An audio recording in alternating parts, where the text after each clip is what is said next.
Hey everybody, welcome to the Threecast episode. I don't know what to call it. This is like episode like 5 million or something. The reboot. Yeah. We should just Or do like episode these- one every week. All right. Anyways, I'm Yeah, your we host. could be like Marvel. Yeah, episode one.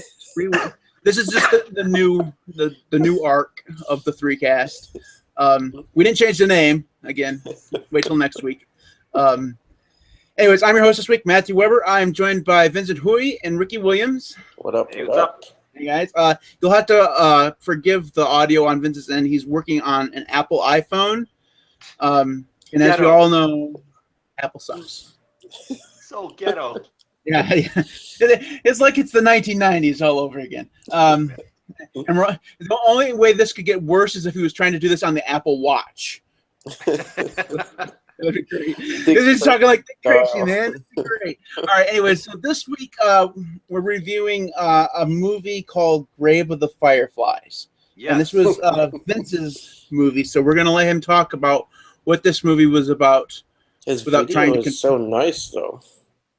I know. Thank you, Johnny Ive. Anyways, Vince, tell us what Grave of the Fireflies was about without confusing us too much. Okay, so basically, this movie was released like 20 years ago. So this is a long time ago, and this is when it became a little bit more into mainstream. That Jap animation wasn't just simply like flying Asian dudes, like Dragon Ball style kind of stuff. It was actually a little bit more serious cinema, and you'll notice that when you watch this whole entire movie. None of it has like that weird kind of like kung fu special effects or like spaceships or Gundam and stuff like that. It's basically trying to retell a decent story during World War II Japan.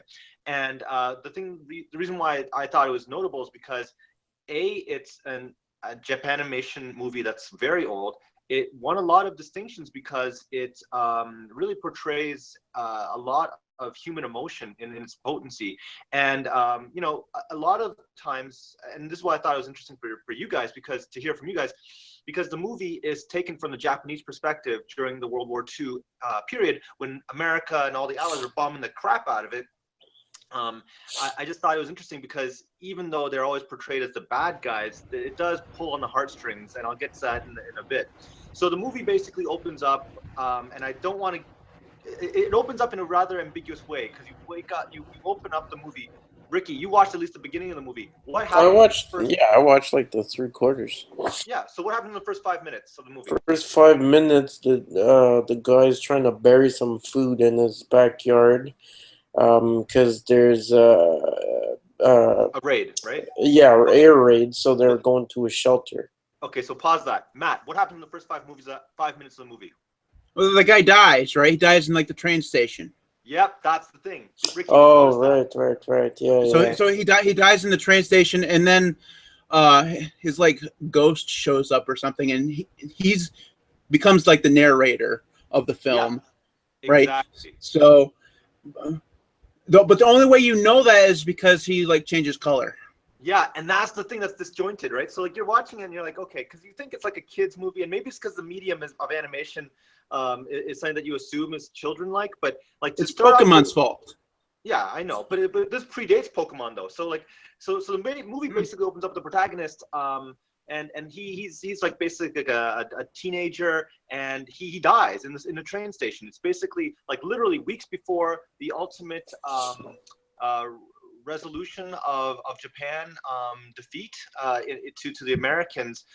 So what happens is that this guy dies in the train station, okay, and it's a really sad thing. And then you see his soul or whatever, his ghost come out, and he sees this little girl, and it turns out to be his sister, and a little sister who's like maybe all like 6 years old in the whole entire movie. And then they get reunited, and you're just like, okay, so what's going on here?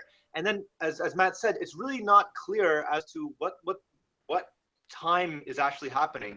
You follow through, and it goes back in time where it's right about like maybe half a year before he actually dies, and he is going through a bombing, right? And Ricky, you recalled, he was putting away some food stash, and basically every kid and every person in the Japanese, country was utilized in some way. Whether it's the kids being utilized in making, gathering wood, or like kids being put into the machinery dockets. Like it was basically doing that. So it tells you that kind of stuff.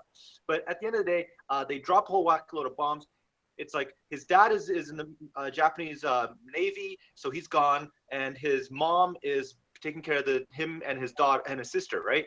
And what happens is mom gets burned to a crisp, and she ultimately dies, so that these kids have to kind of live with their aunt in another city. But it's interesting. Who's kind of a bitch.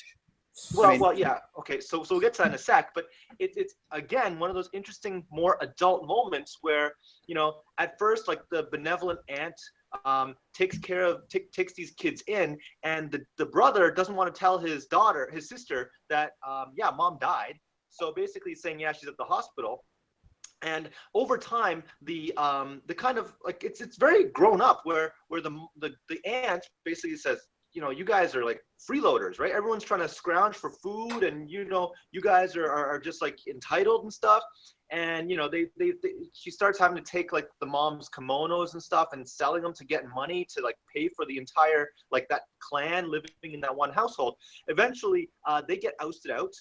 The young man, he basically says, "Screw this! My sister really deserves better." And he's like trying to keep her happy. He's trying to make sure that she's oblivious to the kind of issues of the war.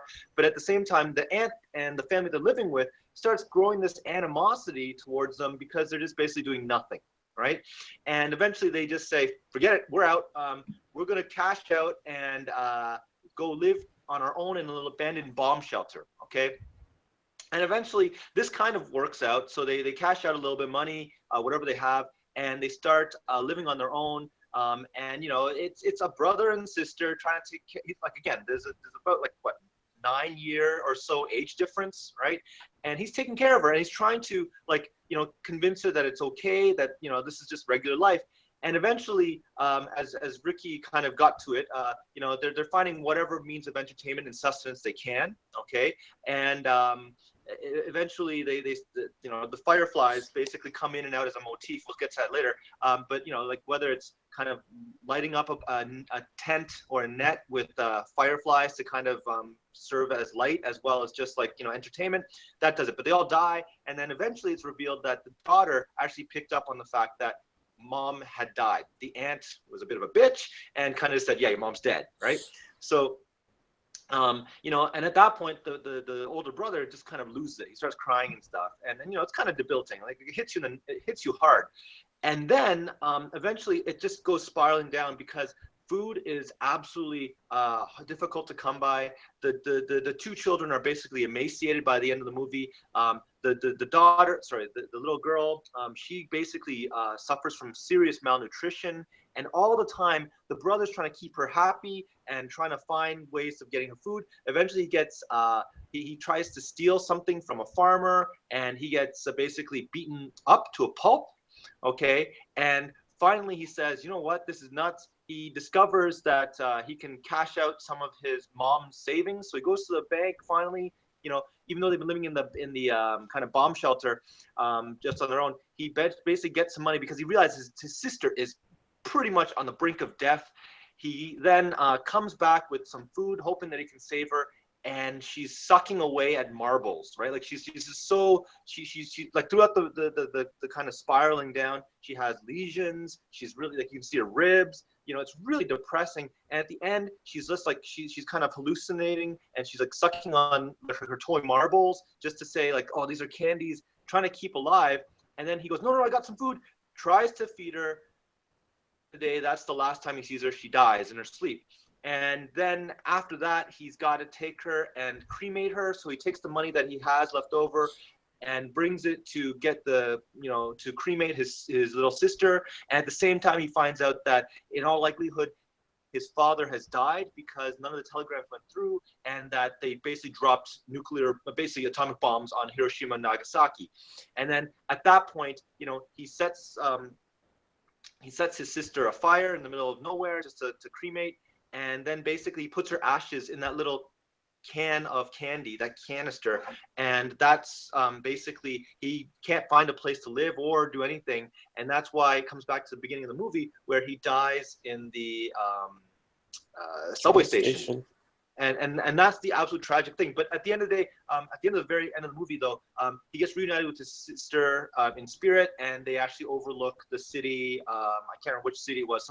Like basically any generic Japanese city, just become from like war-torn battlefield to then a real cosmopolitan city. Now, if I just said the story like, boy dies, girl dies, right? I mean, that in itself would be like, yeah, whatever, it doesn't matter. War kills a lot of people. But this has been it's been in the last 25 years, it was noted as one of the most sad movies ever produced. I thought it was notable because animation, that there's obviously, you guys know that I really am into the metaphors and the other layers of understanding the movie, the Fireflies, like, the tenuous existence, all those things. There are so many ways to look at this movie, but at the end of the day, even if, I know, Matt, you don't have kids, but Ricky, you got kids, and congratulations again. But when I saw the movie again, because I watched it when I was a little kid, but then I watched it now that I have a little daughter, and as I told you guys before, it hit me in the nuts, man. Like, I was watching that and just going, oh my God, that's like me looking around my 4-year-old daughter, and like when she's like, oh, I'm thirsty, I'm like, yeah, shut up, we'll get something later. I'm just like, oh man, that's like the brother just trying to go, okay, yeah, it's okay, we don't need the candy yet. And just at the end of the day, when he dies and she dies, it's such an absolute failing on his part, trying to do the right thing. That's the thing that really kicks, hurts. And that's the reason why I thought this movie was really good, because it's just like, if it came out just today, it wouldn't be a big deal, right?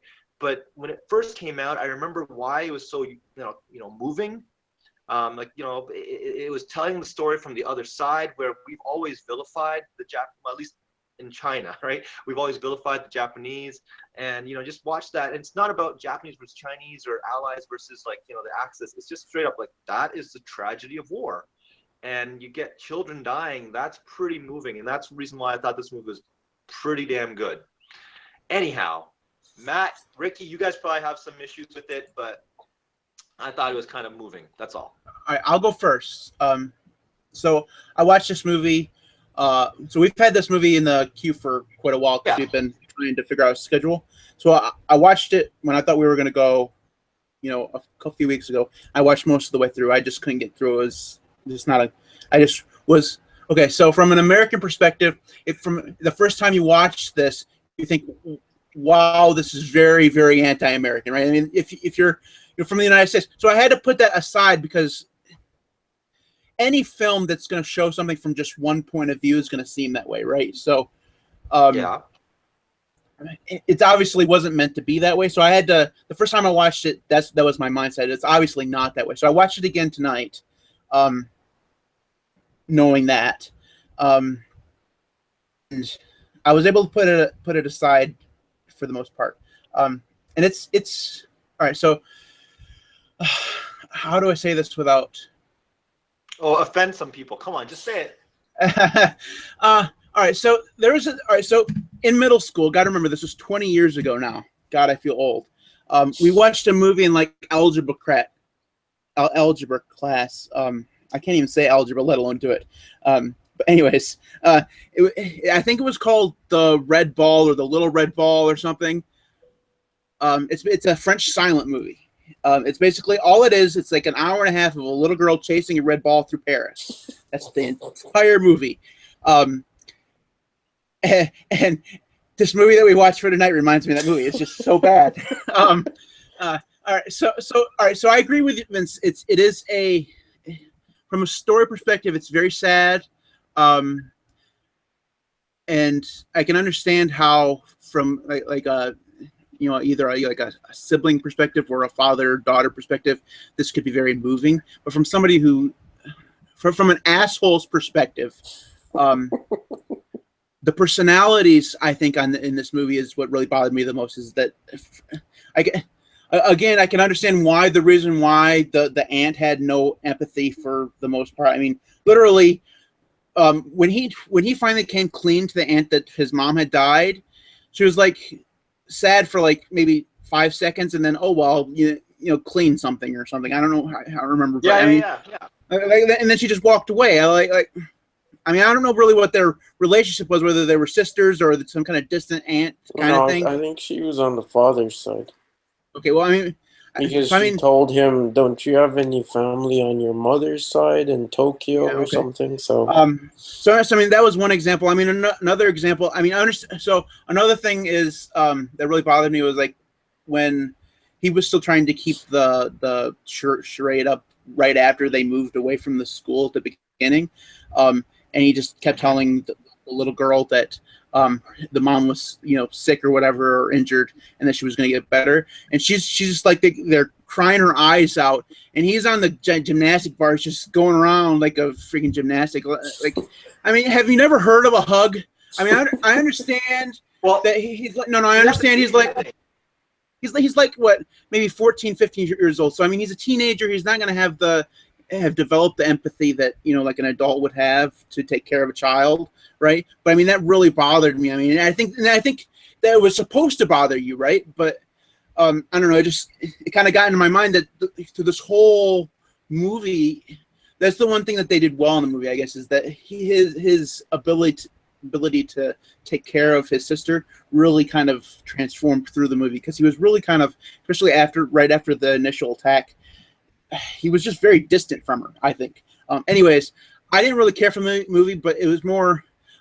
I think you're right, Vincent, that I'm going to have to watch it again, because the more I talk about it, the more I think about it, the more in depth it gets. Whereas my surface thoughts just were not very good. So I'm not going to even rate it. I probably 2.5 out of 5, I guess, right in the middle. Ooh.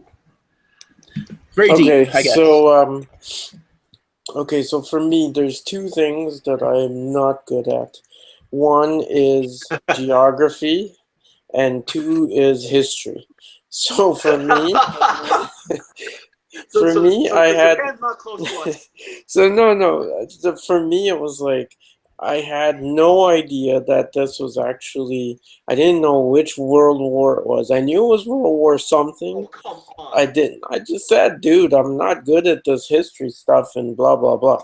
But I still got the whole point of seeing it at, like, I saw it and I was like, you know what? Like, this is a very interesting look to show you from the other side of the damage you do when you're bombing or fighting another country. And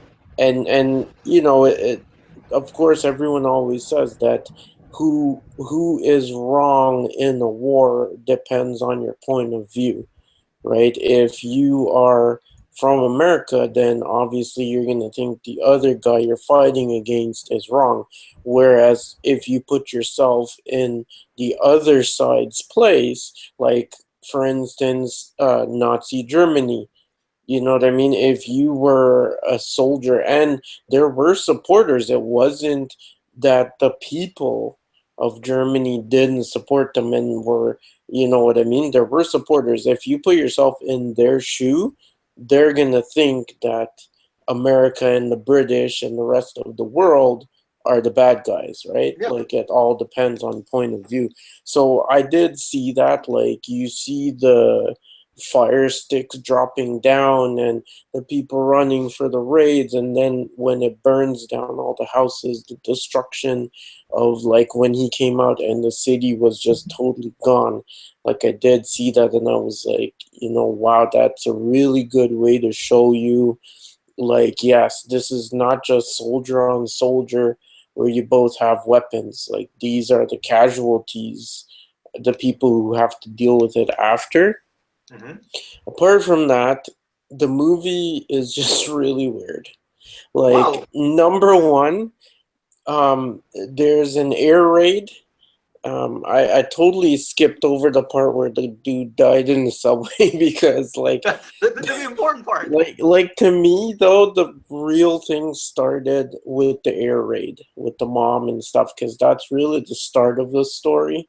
Number one, why is the mom leaving her two kids? Like, it's not like the little girl is 10 or 12. Like, that's just ridiculous that she goes in a separate way than they do, right? I think Like they were that. trying to. That's I think they're trying to imply that it was just so impromptu because remember at that point in time, like adults were meant to do certain tasks, kids were meant to like do other tasks. That's why I when still people, found it but, kind of. no, I but still found it kind of stupid. Like I thinking don't of think I was stupid. myself at. I thinking of myself as a parent. Like there's no way in hell if there's an earthquake or some kind of catastrophe, I'm not letting my kids out of my sight. Like I don't care. Okay, The dude's but Rich, 14. There's no way I'm gonna be like, yeah, take your 4-year-old sister and keep her safe. Like that's what if you're ridiculous. but you gotta understand. So like the thing I would agree with you under normal circumstances, but the thing is that if you understood what was actually going on, and maybe this is because I'm familiar with the Asian front of World War II. No, Um, I know all that, like the Asian thing, and I know that it's a difference in like attitudes, culture, like the very proper and at that time 1940s, like women, men went out and worked and women and the girls were in the little uniforms. I know all that kind of stuff, but at some point, like you're a mom, you're in your house.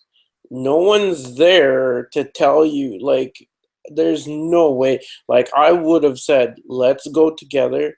And then, fine, if I separate and I go to a different shelter and you go to a different shelter, I'm just saying, there's no way in hell I'm going to be like, okay, I'm going to run out the door and you're 14. Keep your sister safe and we'll meet up after. Like, that's just ridiculous. But like you said, maybe it's just because I come from a different culture, so I just don't understand that. Plus, a difference in time, like relating to that now, whereas back then is also different again. But I just thought that was kind of silly. And then the other thing was the brother. Like, how much fucking time did the dude waste? Like, it's an air raid. He's burying food in the backyard. Like you can see at the one point, he ain't got no house to come back to. So why you burying the food, man? Like run. Like no, like seriously. Okay, so he buries the food. He goes back into the house. He takes out the dad's picture. Like straight up, half the time I was like, "You're gonna die!" Like what the fuck are you? He goes outside. The bombs are dropping. He's like looking up in the sky.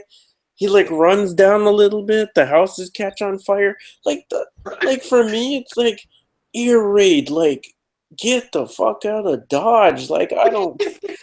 No, like seriously, like straight up, I thought that's where they were gonna die because I did get it at the beginning that was him, and then it was like him and his sister when the dude threw the little can out, and then you see it open and blah blah blah, right?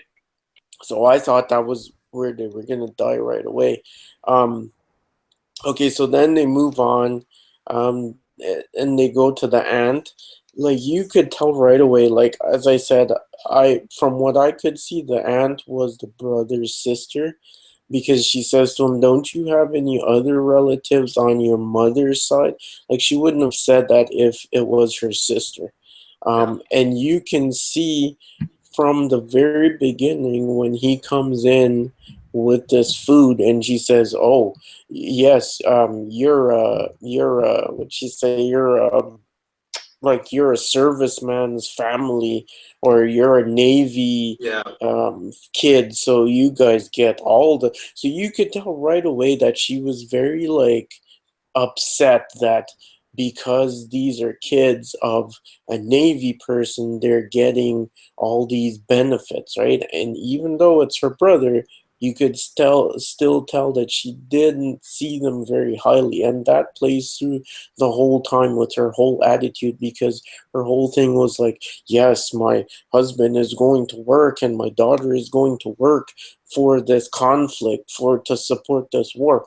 But it's really stupid because if his dad's in the Navy, like who's really supporting the war? Like who's really putting their life on the line? So I think for her, it was more like like he's in the Navy, he's putting his life on the line, so they think they're better than us because my husband only works in the factory and my daughter only works in the factory, and she's trying to elevate them and say, yeah, like that's your dad, but what do? You're not doing anything.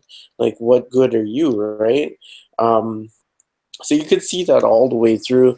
I did love the part when she said like, "Oh, I even gave you guys the rice," and the little girl was like, "Well, that was our rice to begin with." Yeah. Like I love that. Like I think that was like the brightest moment of the whole thing for me because I was like, I was like, good, like, yeah, exactly, like, stand up because, like, you don't owe this lady anything. Like, yeah, she should take you in. You are family. You know what I mean? Like, it's not your fault that your dad's in the Navy. And so, yeah, like I said, then they go off to the bunker to live by themselves. I thought the sister, because he brings up that his mom has some kind of heart problem or whatever. The Then the medicine thing. sister, yeah, then the sister gets all itchy. And when they go to the beach, you can see like the lesions on her skin, like the red itchy Yeah. parts. So I thought she was gonna die from some kind of disease or like she had something the mom had or whatever. So you know what? Like I did find it interesting. It is a movie that I would watch to the end. I did find that it was very adult. I like the fact that it showed the war from a different perspective other than we're the good guys, so we're just gonna show you like what we do. Like it was from the other side of the fence, and here's the devastation for actual civilians, not the usual war movie is the soldiers in the battlefield. Yes, they do suffer too, but seeing it from this angle, it's very different. um but yeah, there were just a lot of things that I just found really weird. And I'm with Matt, that part where the little girl's crying and the dude's spinning around on the thing. I was just like, WTF, like seriously. He just keeps going and going and going. I mean, eventually he would have realized that she's not watching him, right? All right, so I have three things to talk about. So the first thing, when Ricky said he's not good at history, I just like so just to place this a little bit for you, Ricky, to teach you a little history, I'm going to bring out my inner historian. So, according to the movie, the teenage boy dies on September 12th. That's 10 days after VJ Day, which is the day that Japan surrendered. It's about a month and about 5 days after the United States dropped the bombs on the two cities. So that kind of places it within, obviously, Germany had already surrendered a few months before that. That kind of in history that will place it a little bit for you.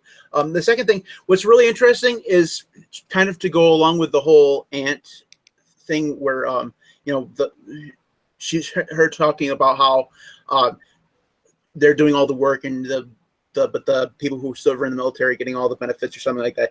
What's interesting is towards the end, right before he sets the pyre on fire for his sister, like they show like rich girls or whatever coming back into their homes after the war's over. Yep. And like, oh my God, the house looks exactly like we left it or whatever. Like so it's kind of juxtaposing, this terrible, heartbreaking sorrow against like, I don't know, rich people coming back in and everything being perfectly okay, like nothing happened. Well, yeah, because remember that at that same point over the phonograph, they're playing "There's No Place Like Home," and that just rips. Like, come on, man, the guy set his sister on fire after having literally right outside your window. Right? I mean, they're on like the balcony. They probably could see the smoke going up. I mean, it's like Kev's. I mean, why don't you crank that up? Maybe he can hear it. All right, and the third thing. What was the third thing that I was going to talk about? What surprised me the most about this movie, it was actually not about the movie at all. Is that if you go Rotten Tomatoes, this has a 97% fresh rating. I mean, movies just I mean, movies just don't see that, especially this type of movie, just don't see that often. So that's very impressive. And I would be interested in polling some of those people on how many times they had to watch this movie before they had the right impression of it. Because, I mean, the first impression I had, like I said, the first impression I had was just not all that impressed. And then the second time, I still wasn't impressed. Now that we've talked about it a little more, I'm liking it more. I'm thinking about watching it a third time. So, I mean, I'm gonna go cry a little bit. All right. Anyways, all right. So, Vince, do you have any closing thoughts, real quick, and then we can jump into the picks of the week? Yeah, I would really recommend watching it just to make sure you understand the full conclusion of it and just how it comes back full circle. I don't think it was anti-American so much as just anti-war. I don't think at any point they go, "Goddamn Yankees." Yeah, I would agree with that. It was just more of a point. You have to understand if going in. All right, so I knew nothing about the movie going in, so just watching it from that point of view made it seem like that. But once you realize that it's only just that point of view, it's not actually showing anything else. I mean, you can understand it's more about the ravages of war versus, oh my God, the United States, is this amazing devil kind of thing. So I mean, that was more my. Yeah, okay. I had to get out of it. I had to get out of my head to think about that. Then kind of broaden my horizons a little bit. So, but I think one thing that should, if you do watch it again, guys, just remember that there's two things that really are important that I may not have been coming across. First one is that at that point in the conflict, because of the way the feudal system had left Japan, basically people had roles, right? Like everyone had a damn role. Like remember how before they had kids labor laws, kids would work in England, for example, or in America, like in coal mines, like they're second or four, right? So in Japan they had the same kind of thing where it's like, look, man, there's a war, everybody, like the kamikaze mentality, right? Like, the war's doing stuff, everyone's got to be doing something. So that's one thing that really pervades. And culturally, it brings me to my second point, which is that, it's imperative that the older sibling takes care. They effectively become the proxy parent, right? So then that's the reason why, which brings me to my last point, which is, watch that movie and just ask yourself whether or not the brother is actually a good guy. Because I find that it gets, like, it's with the best of intentions, but it's just like all good tragic heroes. He starts off with the best of intentions, and like whether it's lying about his mom and hiding the truth, and then like kind of saying, well, screw it, we're going to go on our own, even though they know they can't sustain themselves on their own. He does it to the detriment of his baby sister. And at the end of the day, even though he gets reunited and everyone's happy, you can't help but think, man, dude, you are a crappy guardian. And that's the thing that really tugs at your heart, especially, that's why I talked to Rick about this. If you have kids or you have to oversee any kids and you have that responsibility, it starts making you question a lot of the stuff that you do. And that's like, watch that and just be like, oh crap, man. So it's not even just a war movie, it's just about like, supervision guardianship, man. Okay. All right, let's jump into the picks of the week. I'm going to go, really nothing good to say about the Mission Impossible films. Zero good things to say about the Mission Impossible films, but I've watched them several times anyways. I don't really care. They're action movies. They're cookie-cutter action movies. They're all exactly the same, and I don't care. But the one thing I will say about the Mission Impossible films, especially the fourth one, which I just rewatched, is the soundtracks are pretty damn good. Which one? Is that the one, Nation? No. It's Ghost Protocol, where they're all disavowed. And he goes to India, or not India, but Dubai, and climbs that giant ass building or whatever. Totally unrealistic. I don't care about the acting. I don't care about the plot. It doesn't matter. The soundtrack was pretty damn good. It's not the best ever, but it was pretty good anyway. And I'm repicking the app Plex. Now, Vince, when we talked about this before, I told you that you had to have a subscription, like $5 a month. That's untrue. You can pay $5 once, and then then you can just use it forever. The $5 a month gets you like album art, lookup, and a whole bunch of stuff. Thank you, Ricky. God bless you. So I'm moving like everything to Plex. I went through and downloaded like 2 terabytes of music. I've put all of my movies and TV shows on that server. Really? Yeah. So and now I can just I'm in the coffee shop. I open up Plex and I watched Grave of the Fireflies. And it was just there. I mean, it streamed smooth as butter. I mean, and it was just directly from my computer. Really? It was great. Yeah, it was fantastic. I know I'm paying the $5 a month just because I like it to download all the album art, and I like the ability to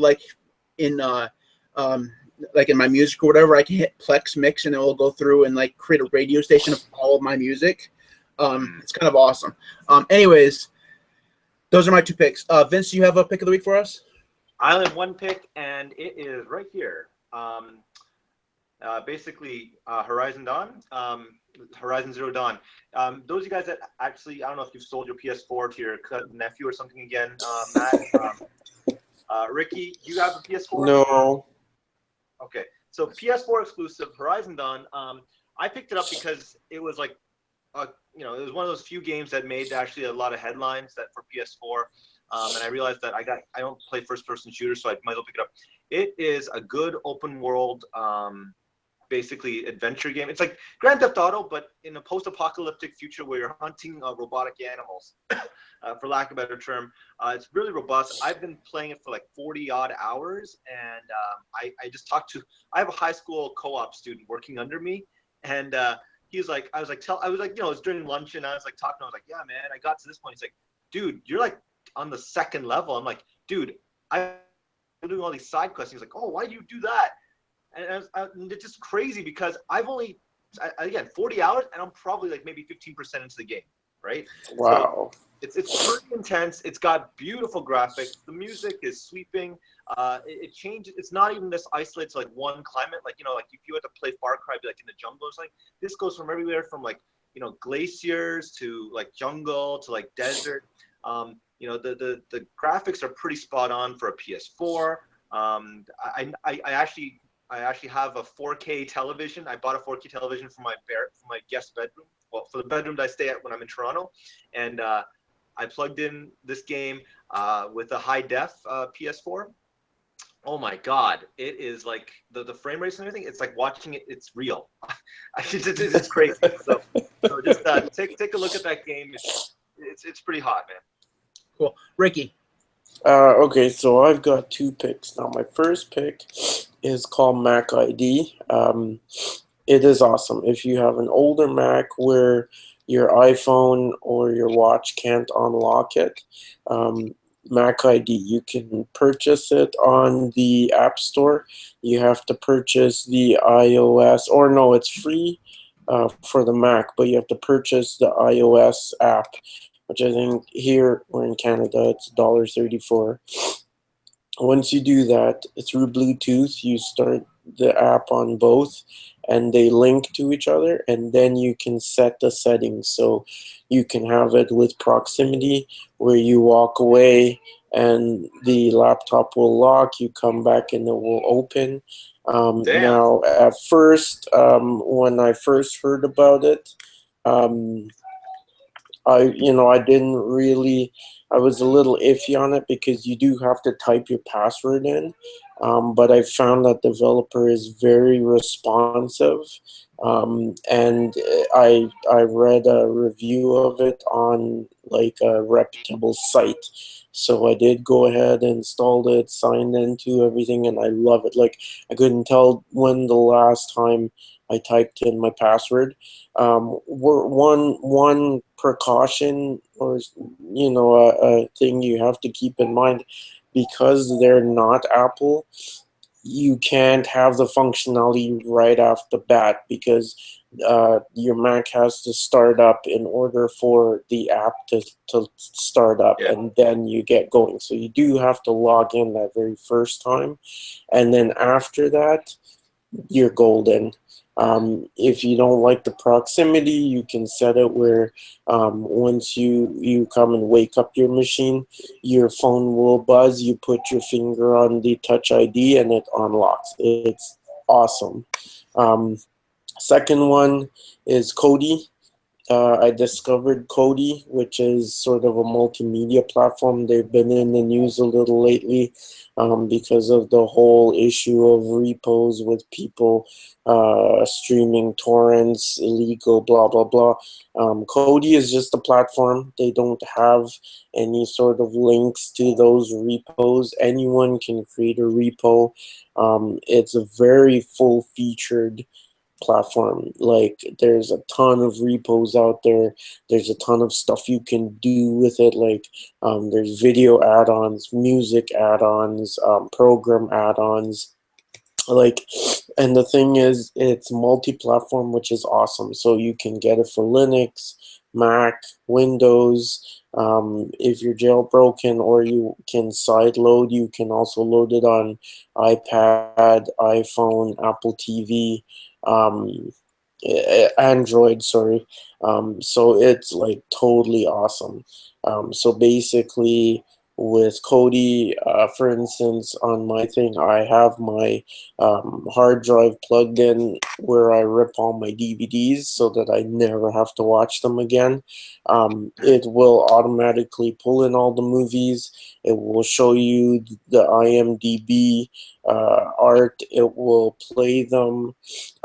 It will, like, you can, there's different repos like, let me see, Crunchyroll, BuzzFeed, ABC has a repo, CBC, like there's just a ton of them. So you load up your repo, you go into it, and it will present you with whatever. Like, for instance, if I go into ABC, if they have like shows that have aired and you can watch the shows, like, so rather than install a million different apps or trying to get it over the web or whatever, like it used to be XBMC, if you guys know that, right? So it's now Kodi. And it's just awesome what they've done with it. And I'm gonna have Sounds to awesome. run because my son woke up, so that's why I was trying to rush through that stuff. So duty calls. All right, man. You go take care of your kid. All right, see you guys all right. later. All right. We'll close this Take up. care. All right. All right. All right. So that is it for us this week. Bye, Ricky. Yep. Our next show will be in 2 weeks. We'll be watching Dr. No as the first Bond movie that we're going to force ourselves through. I plan on torturing my fellow It's Bond. podcasters. It'll be the same, man.